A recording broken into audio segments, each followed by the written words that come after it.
This is Awesome St. John, Jason, the original Red Ranger. You are watching the Morphin Network.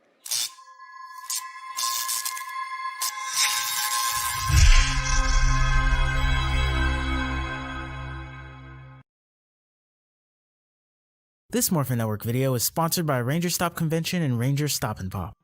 Have you ever wanted to see all your favorite Power Rangers together in one epic convention?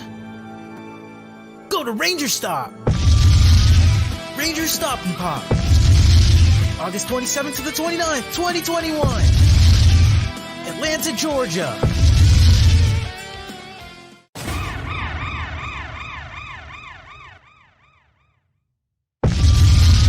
Ranger Stop 8! November 11th to the 14th! Orlando, Florida! Get your tickets now!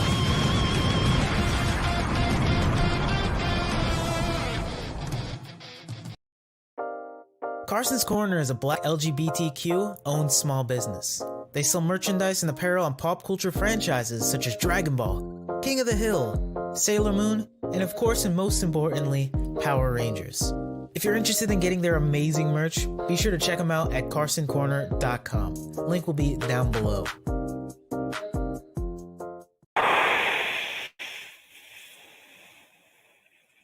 No words for this episode. Like, it was just brilliant.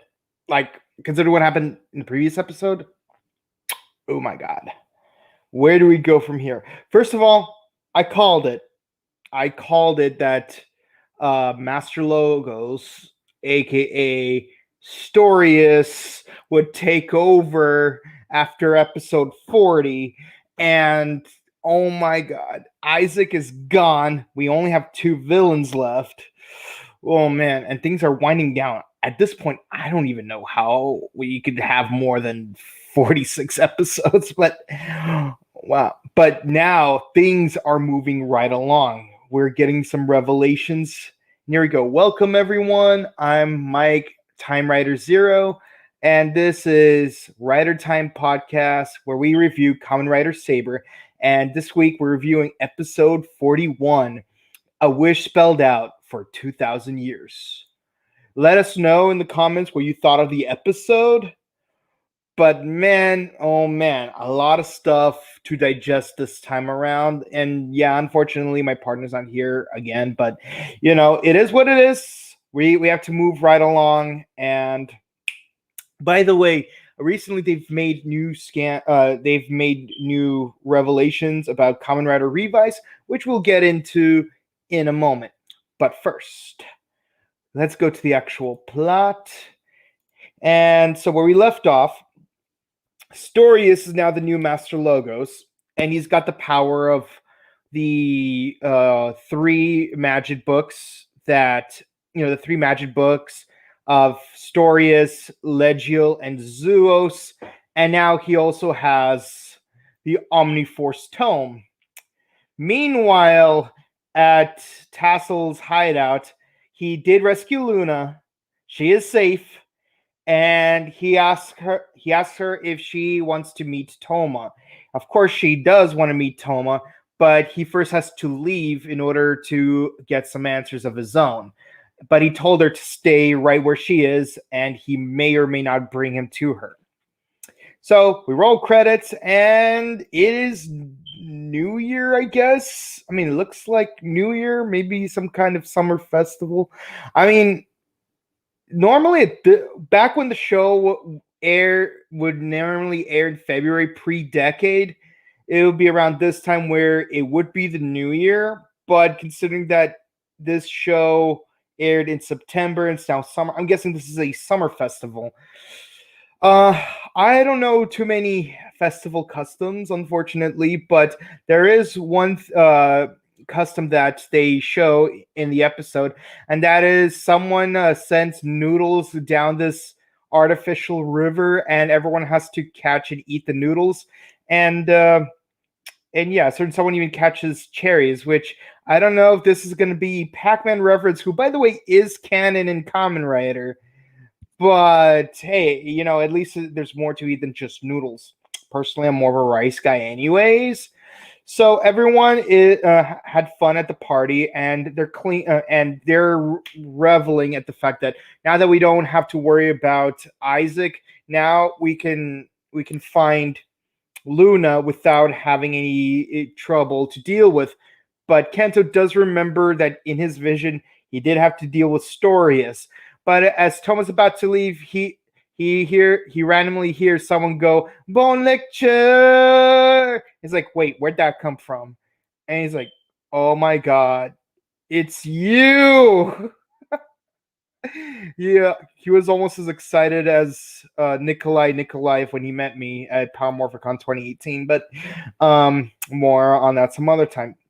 Meanwhile, Storius does taunt Disaster that he pretty much got soft ever since he started hanging out with Ren, and he's outliving his usefulness. And of course, Disaster wants to fight, and he's like, "Don't mess with me, bruh." But of course, they do initiate combat, and because he did take the Falchion sword from a few episodes earlier, he does finally transform for the first time into Kamen Rider Falchion. And honestly, I was expecting this would happen way earlier on. I'm surprised they just brought back the actual Falchion from the winter film first before this happened. I honestly thought they would go straight to Disaster becoming Falchion. So, I do get back some of that some of those $5 that I lost in an earlier wager. So there we go. But of course, Story is a master of trickery. So naturally, there's two of him, and which makes it a little bit harder for Disaster and his dual wielding ability. And yes, dual wielding will be a thing this episode. I'm surprised Kirito isn't in this episode, which he may as well be. So everyone gathers around to get some answers from Victor, aka Tassel, in order to find out what's going on. What is going on with Storius, Isaac, the Luna, the Wonderite books, Toma's destiny, and of course, he talks about his past from 2,000 years ago. Originally, Victor was a traveler from all over the world, and we actually do see him go to places like Machu Picchu, Nazca, and even Giza. And his goal is to find out where all knowledge came from, like science, art, philosophy, fairy tales, animals, mythical creatures. You see where I'm going with this? Where did it all come from? And of course, along the way, he got a merry band of companions in the form of.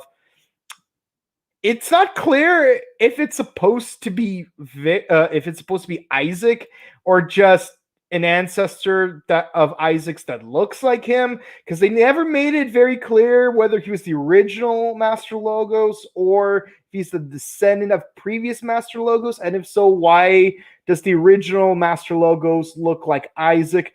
But yes, we do see Legiel, Zuos, and Storius along with them.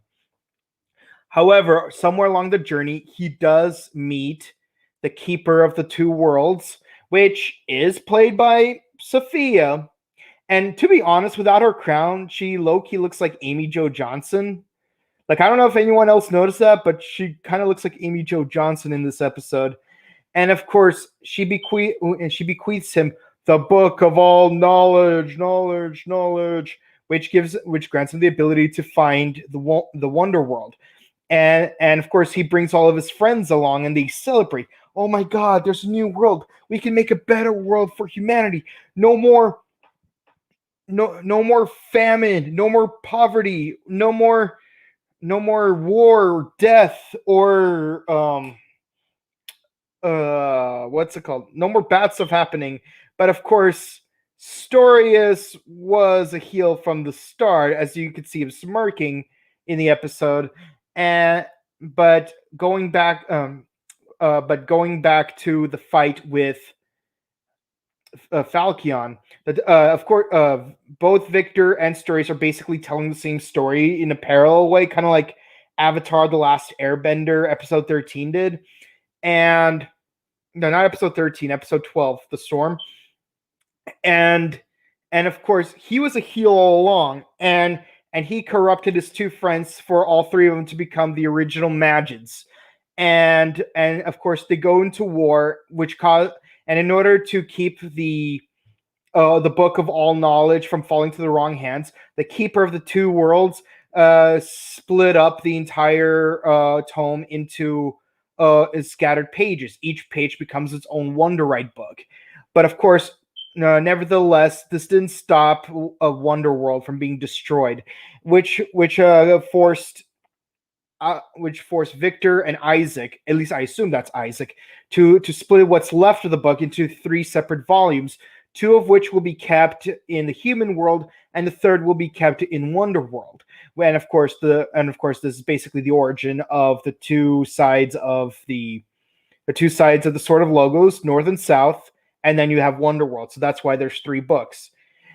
And of course, Victor laments that he wasn't able to do anything about it because being the new keeper of Wonder World, he's not allowed to interfere with the affairs of the human world. Of course, May asks, well, if you're not allowed to interfere, why are you here? And when she touches him, he just phases right through her. So basically, he has been astrally projecting this whole time, like Luke Skywalker in that movie that we're not going to talk about. So Falchion, still continuing his fight against Storius, he tries to do his best. He uses his Phoenix Desolation attack, but it doesn't do very much to it. And of course, Victor mentions that he thought he found new hope in the form of Toma, because Luna, being the current keeper of the two worlds, chose Toma to be to become his replacement. But unfortunately, what wasn't expected was the fact that the current Master Logos, which again is never made clear whether he is the original or a descendant that looks like the original, would corrupt Kento's father into trying to destroy the entire world. Meanwhile, Stories continues to taunt Disaster about his relationship with Kento, and Ren, and he threatens to harm Ren in order to make his ends complete. So at the end comes the final question: if you decide to see Luna, you'll become the new keeper of the Wonder World, but that also means you'll never see your friends again. Knowing that, are you still willing to see Luna? And of course, Toma, being Toma, he says, of course I want to see Luna again, but I also want it to be in a way where I could also be my friends as well. I'm going to write my own ending. And of course, finally, the Viewing Globe book finally gives word of the fight going on between Falchion and Storius. But unfortunately, Rintaro and Kento are still badly damaged from their previous fight against Isaac. So it's up to Ogami and Tetsuo to take their place. So Toma confronts Ren about joining back with the team, because clearly the only way we could save everyone and change the future is if we all work together.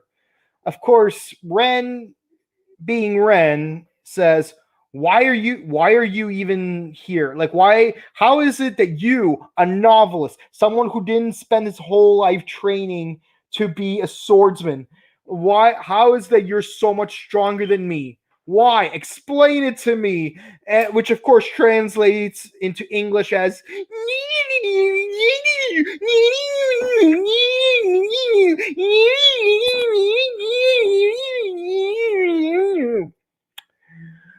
and of course, when Toma leaves, Disaster shows up, looking on to Ren, but he was severely damaged by his fight with Storius, causing his magic book to be destroyed.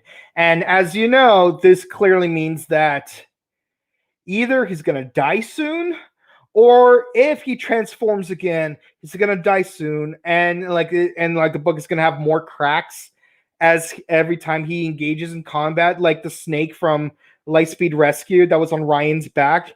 Either way, Disaster days are numbered, which is kind of sad because he's pretty much the Venom of the show, and I love Venom. Anywho, so as Tetsuo and Ogami try to confront Storius, he takes his leave, and the magic that he had with him in his fight against Disaster, he gives it an upgrade, turning it into the Armored Titan. So of course the two of them transform and engage the Magid, but unfortunately, because of its new upgrade, it's become increasingly more powerful. But thankfully, Toma shows up just in the nick of time with his shiny cross saber, and using the power and using its ability to make replicants of the other holy swords. He is able to give everyone the ability to dual wield. So, dual wielding has been severely watered down at this point, as Ogami, who used to barely been able to lift his Buster Sword, is now holding two of them, no problem. But Tetsuo holding two Suzunes, I don't mind as much because one could be a sword, the other could be a gun. They could both be guns, they could both be swords. I'm fine either way, but Ogami having two of those, all I could think is, Fox,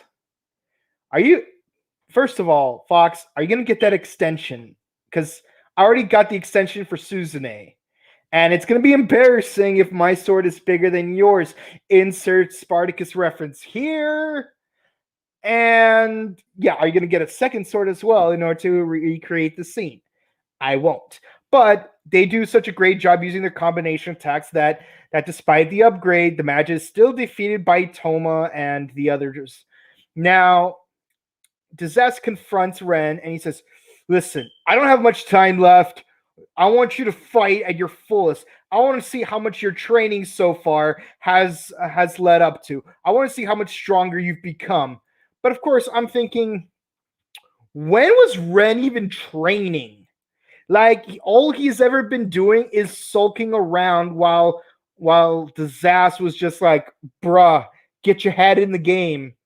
Like, lift up your sword, get your head in the game. Split it apart, get your head in the game. You must dual wield, get your head in the game. Throw that shuriken, get your head in the game." Anywho, by the way, happy birthday, Dagger Boy. I just want to say to our producer, our beloved Chinchilla, happy birthday. Get your head in the game. So at the end of the episode, Victor goes back to his little house to find that Luna is missing. He's trying to find her, but then everything goes dark. But then he's confronted by Storius. And that's where the episode ends. And oh my god, between this episode and what we see in the trailer for the next episode, things are really heating up. Okay. My thoughts on the episode. And also remember to write in the comments what you guys thought of the episode, what you think is going to happen next. But oh my god, this episode was really intense in terms of revelation. I mean, they didn't reveal too much new stuff because, honestly, if anything, I'm a little disappointed that more did not happen involving Storius, Legiel, and Zuros becoming evil. Because basically, Storius was evil from the beginning, but it didn't make it clear whether he convinced the other two to become evil or if he forced them to become evil. I wish there was a little bit more background to it, but at least those two were being noble about it. They just wanted to create a new world where there was no poverty or famine. I can live with that. Like, everyone wants to rule the world. Tears for Fears. But, I feel like they could have done the Storius part a little bit better. I mean, I get it. I totally get that. What's his name? Isaac was already evil from the get-go. Like, he didn't need any reason to be evil, and that's fine. But Storius and the others, I wish they could have done a little bit more with that, but at least we actually see them being friends. We didn't find out too much new stuff with this revelation, unfortunately. That's the one disappointment I had, but at least Victor's actually here interacting with the cast, and he's actually giving us some answers we've needed for a long time. And of course, I totally called it. Toma's going to become the next Victor. I totally called it. And as for Disaster, okay, I said that he's probably only going to have 2 more episodes left. This being the first, next episode being the second. I called it, but I actually like the way they're doing this. I like the fact that he turns out he wasn't really evil. He just wants to fight. But now his days are numbered, so he wants to get the best damn fight he can get his hands on.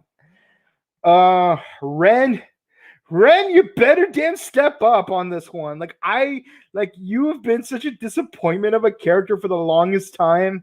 You need to step up, bruh. You need to stop being Chris O'Donnell from Batman and Robin and start becoming Chris O'Donnell from NCIS or whatever show you're from now. I don't watch those procedural shows, to be honest. The fighting was great. I especially love the fight between Falcon and Storius. I love Toma for trying to be, like a shonen protagonist. And May being inquisitive, rightfully inquisitive. But again, my issues is I feel like the flashback was a little too shallow, and I feel like character motivations could have improved. With that said, I give the episode a low 10, high 9, like somewhere in that cusp, because the episode was good for the most part. I just have an issue with how they're addressing certain things. It's like when you finally get good pacing on one aspect of the show, you lose footing on another aspect, and that makes me sad because it has shown it can do great at both, at like every aspect. But the thing is, it's not able to moderate between the different elements that make an episode good, as well as how the story as a whole progresses. That's kind of my issue with the episode. So that's why it's a high 9, low 10 area. What do you guys think? So let's go to the comments. Facebook, YouTube, all of you are live. Be sure to let me know what you guys thought of the episode. And here we go. Okay, let's go. There's a lot of comments here, actually. It annoys me that Storius' book is green. Is he supposed to be Ren's enemy? Honestly, I'm surprised it's green too, because considering the thing is, I'm not surprised that it's green because his magic form is green, but I have to say, I was expecting him to be yellow because, Legiel, red, mythical creatures, brave dragon, Zeus, blue, beasts, lion Senki, Storius, fairy tales, lamp of Aladdin. I'm gonna call it by the English name of the books. Let's see. Disaster made me care. Dang it. Those disasters, child-friendly word for okay. Okay, dastards. Okay. Okay. Nintendo approved. Okay, that's funny. Let's see. The Noodle Festival is about at the beginning. Was it to show a passage of time, also to make later scenes? Again, I think it's just the Japanese custom in summer festivals, but maybe it is involving the passage of time, because if you don't grab those noodles quickly enough, it's gonna like get wasted, like your life, if you don't do anything with it. I like Disaster knowing he's about to die, choosing to go out with his terms of being his only friend. I teared up first viewing, but now I'm wondering why they didn't make us care about Ren that much. Yeah, I agree. Ren is the least developed character. It's like like my issue with Naruto Shippuden is they did so much with Might Guy and absolutely nothing with Rock Lee, to the point that like freaking Madara says his like the greatest fight he's only ever had two really great fights that he's ever truly enjoyed: Hashirama and Might Guy. Freaking Might Guy. So Rock Lee did absolutely nothing, and that's basically what Ren is, except at least Rock Lee is fun, likable, and charismatic. Let's see. Of course, everyone can dual wield. It's not like it's a lot of it's not a lot harder and requires special training like Ren does. Especially Ogami should have no trouble dual wielding Buster Swords. Exactly. You know, I trained to dual wield. It's not the same thing as single wielding. I'm pretty good at dual wielding, but again, I trained for it. 10 out of 10. Tanabata. Oh, Jen says hi. Hi, Jen. How you doing? Let's see. I still say that Toma should have picked the sword up. Yeah. May was robbed. Yes, of course. Oh yeah, one thing I forgot to mention is that turns out Victor was the original Caliber, which again, considering what might happen in the next few episodes, May better become Caliber, otherwise she was robbed. She was robbed horribly. Okay. The story of how the Wonder Worlds are so compelling. Yeah, but I feel like they should have gone deeper with it. Yeah, it is Isaac's ancestor. It's still weird when the ancestor is played by the same actor, though. It's weird. Not even the same voice actor, like General Iroh, played by Dante Bosco. I mean, like literally the same guy, like that Slowpoke guy from Pokemon. Sophia kind of looked like Amy Jo Johnson with that hair. That's my point exactly. It's an ancestor. Isaac is the third Master Logos or something like that. I wonder what happened to the second, if he's specifically the third one. And he called his predecessor fools. They should use different actor. He'll save money using crew member. Okay. Oh, what I meant was the Wonder World story is so compelling. Okay. I don't want my Toma-kun to disappear. No, knowing the show, he probably won't. He'll probably, if anything, he might disappear. Either he or Ket. Okay, here's what I think might happen. Either, hold on, let me just change the banner real quick. Okay, so here's what I think is gonna happen. Either Toma's gonna die in the penultimate episode, and they're gonna bring him back in the final episode, like they did with Kamen Rider W. Spoiler alert. Or Kento is going to sacrifice himself in Toma's place, but then they're going to bring Kento back in the following episode. Either way, I feel like there's going to be like the whole story is going to end in 46 episodes, but then they're going to make an episode 47 as an epilogue where like someone died at the end of the main story and then they bring him back to life like they did in a certain season. Okay. Moving onward. Let's see. I just hope other writers can get Ren and his stubborn butt back home. Yeah, but again, I can answer the Ren question about Toma's better with less training. Not on this scale. Granted, natural aptitude and raw talent. Yeah. I mean, look, I'm a quick learner. I learn things quick. It took me half an hour to learn how to solve a Rubik's Cube. Happy birthday, dude. Yes, Ryan, happy birthday, my guy. I hope you're having a great day. Oh, and hold on, give me a second. Oh, it turns out that Fox is writing a summary right now. So hopefully you'll have it posted before I finish with the comment section. But let's continue. The episode was pretty cool, and what Toma did with that sword was super sick. Yep. Fight with Rio and Tetsuo, those duplicate weapons.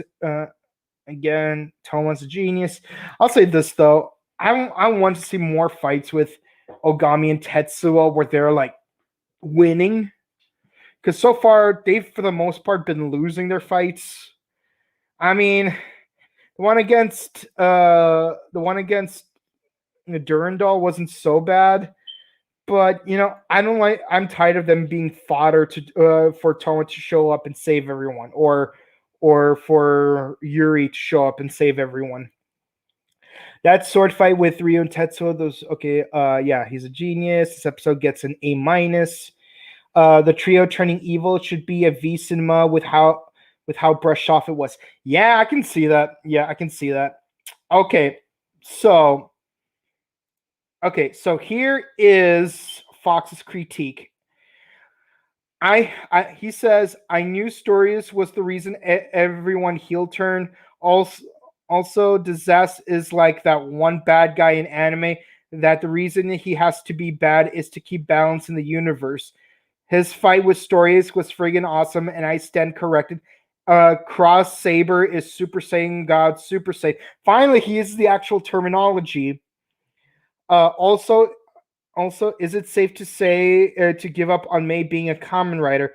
Because at this point, it might be too late. And I was correct on one big thing. Ren is super codependent. Yeah.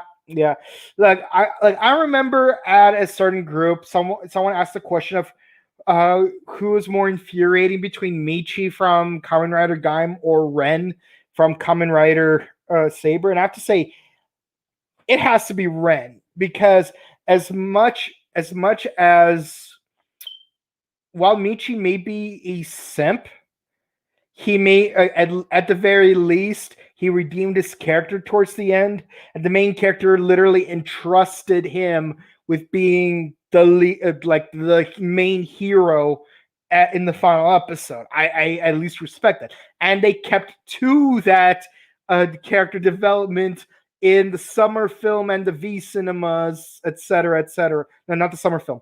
In the V cinema and the what's it called? The winter film where they team up with Drive. So at least giving Michi some credit. At least he grows as a character over time. He sees the error of his ways. So far, Red has been bland to whiny to annoying. Let's hope he better damn get a power up after Disaster dies and realizes that I should have been with the good guys all along and use that power up to fight some bad guys. Not there's much of anything left with the bad guys. Oh yeah. Fox gave the episode. Great overall great episode. The Shindais are nowhere to be found. 10 out of 10. Okay. Yeah, that's a good point. Where the Shindai is, that's kind of weird. Okay, let's see. Lee doesn't need much development for the record. I love bushy brows. Yeah, but here's the thing, though. He may not need. Look, most of the Naruto characters don't need development in that final battle. But I also hate that Rock Lee pretty much didn't do anything in that final battle. That's my issue right there. Meanwhile, my guy, while having a great backstory, gives Madara the greatest fight he has ever had since fighting the first Hokage. They might do Oza's ending. Yeah, they might. But at least with Oza's ending, there was build up to it. I mean, not build up because there's build up here too, but there's a certain weight to having the friend die, if that's going to be the thing that happens. Where can I watch Kuga reviews? Well, we didn't make Kuga reviews because we didn't make them yet. We are gonna do it eventually. It's not gonna be like the main Writer Time podcast thing. It's gonna be a separate show altogether. But we are gonna review all the seasons of Kamen Rider sooner or later. Maybe do a retrospective. But I know that Marcus Satsu does his own thing, like how Linkara does his on Power Rangers. By the way, I wonder when Linkara's video on Beast Morphers is going to come out, but that's a story for another time. I hope the ending isn't going to be like Kuga's. I don't want an ending where no one does anything. Ogami had the flu. Okay, and that's it for the comments. thank you everyone for sticking around, watching this video. Be sure to comment, not comment, but like you're already commenting. Be sure to like, subscribe, follow Morphin Network on YouTube, Facebook, Instagram, Twitter, so that you can get caught up on all of our content. If you love Rider Time podcast, we're here every week except for the hiatus weeks, because like there's going to be a hiatus coming up thanks to the Olympics. But if Super Sentai is more your thing, there's Super Sentai Special, hosted by Quasar Red and Red Star. We got, if you like the Boom Studio comics, we got Ranger Comic Time with Jen Pink and Thunder Chica. And if you like Power Rangers, the American stuff as it's airing, guess what? This Saturday, we're going to be covering Power Rangers Dino Fury episode 11, where we meet one of my favorite Zords. And of course, we do have interviews with various Power Rangers actors and voice actors on our YouTube channel, so be sure to check those out. We've recently interviewed Trip and Adira from Time Force, and be sure to, and also we did a couple of panels at Power Morphicon Online, so be sure to check those out. So with all that said, I am your host, Time Rider Zero, and if you want to see all my other socials, you could find me on Instagram at chrono_just_cosplay. Find me on Twitch at twitch.tv/BokenKabuto. And if you want to find my partner's content, be sure to check out his IG, the Reckless_Fox, YouTube, the Reckless_Fox. He has a Twitter, but you can also find his content on Twitch at twitch.tv/Reckless_Fox, where in our most recent video we discuss our reaction to E3, so be sure to check that out on Twitter. So not Twitter, Twitch. And with all that said, guys, thank you for sticking around. Hope to see you next week. And well, time to rip the bandage. Time to rip off the band-aid. See ya. Oops. I almost thought stories got me. Okay, see ya for real, this guy. 今回は American Riders Henshin! The first Kamen Rider to ever be adapted on American television debuted on the 3-part episode of Mighty Morphin Power Rangers, A Friend in Need. Based on Kamen Rider Black RX, he would appear in his own television show, Saban's Masked Rider, which aired on September 16, 1995 for 40 episodes. Prince Dex of Edenoi had to escape his ruined homeworld to Earth, which he then had to protect from Count Dragon, the help of his friend Purvis. The only other Kamen Rider series to be adapted was Kamen Rider Dragonite, based on Kamen Rider Ryuki, which aired on December 3rd, 2008 for 40 episodes. Kit Taylor was an 18-year-old motorcyclist looking for his missing father, but when he finds a dragon deck, he must team up with Kamen Rider Wing Knight to fight 10 other riders in a mirror world to stop General Zaviax from taking over Earth. Boy, I sure do love rice balls. Yeah, my favorite is jelly-filled. Oh. See y'all next time. Bye. Carson's Corner is a black LGBTQ-owned small business. They sell merchandise and apparel on pop culture franchises such as Dragon Ball, King of the Hill, Sailor Moon, and of course and most importantly, Power Rangers. If you're interested in getting their amazing merch, be sure to check them out at carsoncorner.com. Link will be down below. Today's Morphin Network video is sponsored by Ranger Stop and Pop, which is now August the 27th to the 29th, 2021 in Atlanta, Georgia. And Ranger Stop Convention, which is now November 11th to the 14th, 2021 in Orlando, Florida. Go to rangerstop.com for more info.